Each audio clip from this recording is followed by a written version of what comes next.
I'm Moshe Halbertal. I teach Jewish philosophy and general philosophy at the Hebrew University.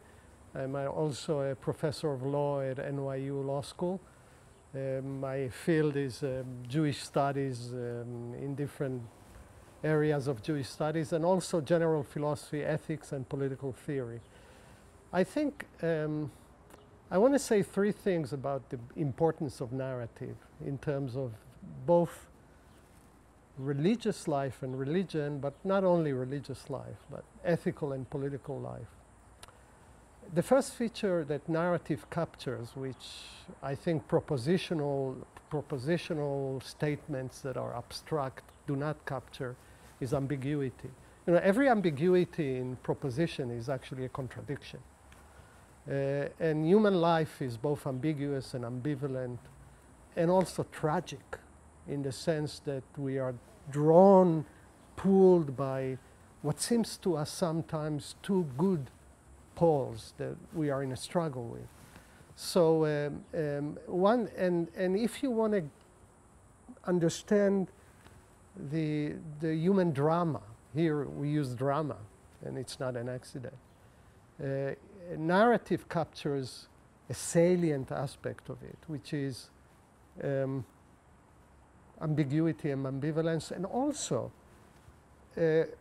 whom we are, what we do, the claims that we have to one another are also a feature of our history and memory, right? Here we are in this place, right, which is loaded with memory and with conflict, and conflict that is so tied to narrative. And identities are shaped by that memory and narrative. So that's one aspect.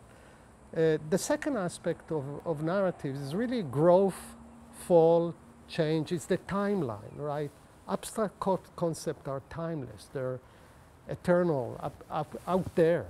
And the timeline is, you might say, the most basic feature of human life, from birth to death, locating ourselves in a larger, maybe, timeline. So that's a feature that is so essential to human life that you get narrative captured so deeply. The third thing, which seems to me the most, maybe religiously most important, at least as far as I go, is our conception of God, right? If you take the project of theology in some ways in its non-successful iterations, as far as I go, this is kind of trying to propositionally make a coherent metaphysical picture of God through a set of propositions: a necessary being, an unmoved mover, an entity that as a unity of the object of knowledge, knowing, etc., etc. This Aristotelian work and other things, the one. All of these are really attempts at imagined perfection of a being. But God is a subject, is a relational. I mean, the God of the biblical, rabbinic, Christian, Islamic God is a subject, is a relational subject. And by the way, all those so-called perfections, let's say unmoved mover, you don't want to live with an unmoved mover. It will be hell, right? You want him to move. So all those perfections vis-a-vis a subject are imperfections. So, and also the unfolding of a subject relationally is a narrative unfolding.